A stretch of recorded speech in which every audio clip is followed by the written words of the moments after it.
Hey, what is going on, everybody? Welcome back to Year of the Batman, and today's The Batman episode is The Man Who Would Be Bat, which, as I was looking it up just to verify the episode title, um, apparently it's either a famous play or a famous book that's called The Man Who Would Be King.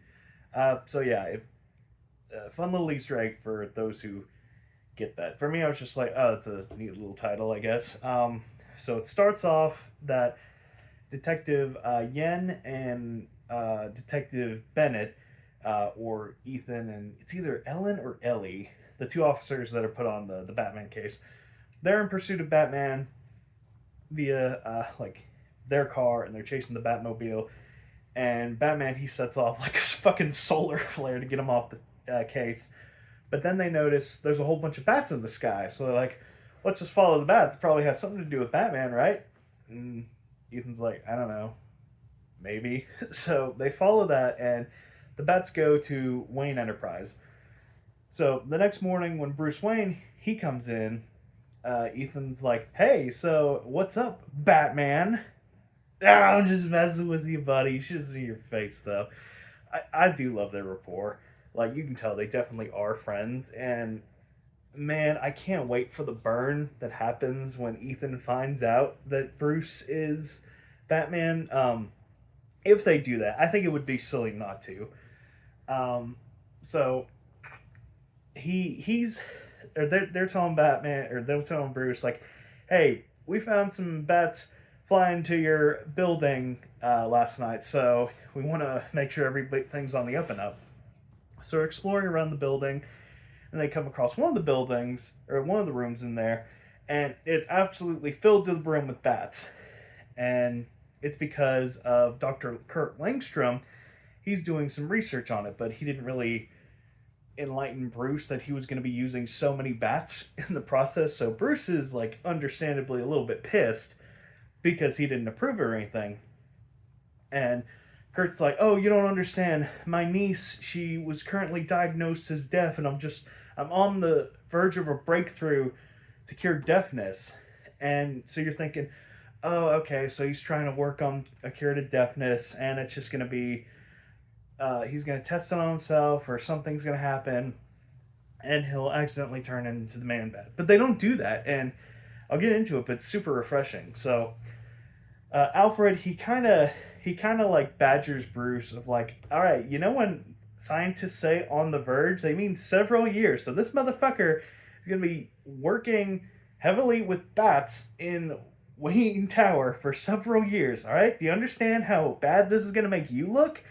And Bruce is like, I get it, but like, it feels like the right thing to do, and maybe I can do some charity work right now." So Bruce then drives to where the niece lives, and it's such a sweet scene. This might be my favorite scene in the Batman so far, where the little girl opens the door, and then Batman like he's holding a present, and then he's using like sign language to tell her that he has some hearing aids for her.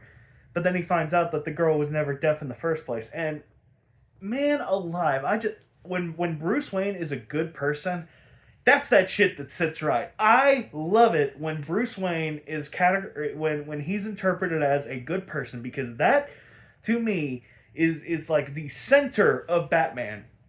Like, you can't have him be this like on the outside, this fucking like billionaire that doesn't really care. Like, the scene in Batman Begins where he's like has these two women, and they're um getting into their undergarments and swimming in a tank. And he's like, "Yeah, I'm gonna buy this place." Like, Bruce Wayne is not a fucking playboy prick. He's not. He's a good person through and through.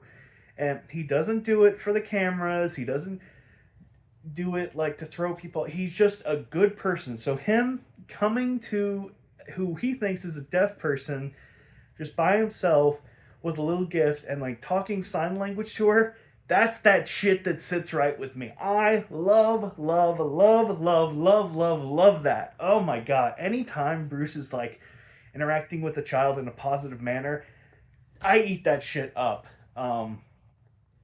So yeah, so he finds out that she's not deaf, and he goes to confront Langstrom. He's like, "What the fuck are you doing?" So this is the part where I find very interesting. Bruce is looking through his office and he sees that he's obsessed with the Batman.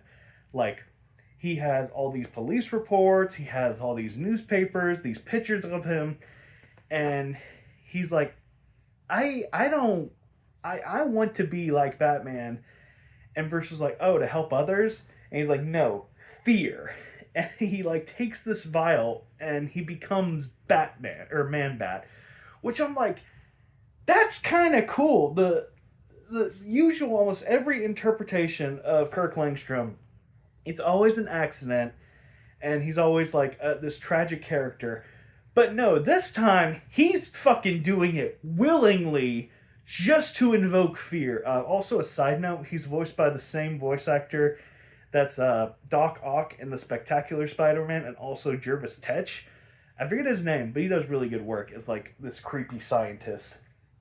So Batman or Bruce, he like is fighting the creature, and then he somehow ends up trapping him in a refrigerator, like storage unit. But the Man Bat breaks out like it's nothing. So he's on his way out, but Bruce runs into Officer Chen and Officer Bennett, and I'm like, "Bruce, we have some questions about Kirk real quick." But before they could really get into it, they get a call that some winged creature's flying through the city. So they obviously suspect it's Batman, so they go after him instead. So Bruce, he gets in the Batmobile and then starts tracking Man Bat, and he finally catches up to him. And there's some like he tackles Man Bat and they're flying around the city. He's trying to get a hold of him, and then they crash into a street, and Man Bat turns back into Kirk Langstrom. And he's like, "Oh, Batman, you silly little fuck.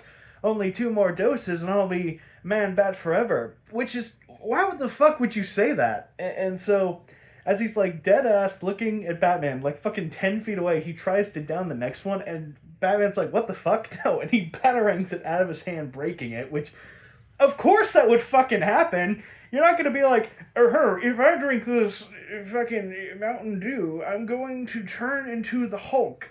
So, don't stop me. Don't stop me. Don't stop it. Like, what the fuck did you think was gonna happen? Why the fuck would you say that, you know? Like, you don't just project like that. I guess he is a mad scientist, but fucking idiot move on his end, which I don't know, I just thought was funny. So then the 2 officers catch up to the Batman as Man Bat's trying to sneak off, and Batman's like, "I don't have time for this." So he throws a smoke bomb. So now Batman's trying to get Kirk, and then Yen and Ethan are trying to get Kirk Langstrom because they believe him to be the Batman. So Yen bumps into Kirk, and he's able to down like half a portion of the vial before he's like arrested. So then Kirk, with just like the little stuff he had left, turns back into Man Bat and then kidnaps Officer Ethan. So before he gets away, Batman does put a tracker on him. So he's looking throughout the city, and by the time he finally finds his location, it's sun up. So he's like, "Where the fuck is he?" And he's like, "Oh yeah, bats hate the sunlight, so he's probably hiding somewhere." So he goes down into the sewers, which that was in fact where he was hiding, and he has another fight with the Man Bat to save Ethan. And it's really cool because he has this like ability to like replace his cape with like metal wings and a jetpack. It looks pretty neat, like almost like a transformation. So they're flying and fighting each other. Bruce is able to like slam him into pipes and whatnot, and it comes to a point where he like lures him into this big area and then sets off this like sonar thing that like completely messes with Man Bat's senses, so he can't really get a fix on Batman. And then he causes him to run into a pipe which bursts and ends up just like flooding him, and once he gets like pushed out of the sewers, he's back to Kirk Langstrom.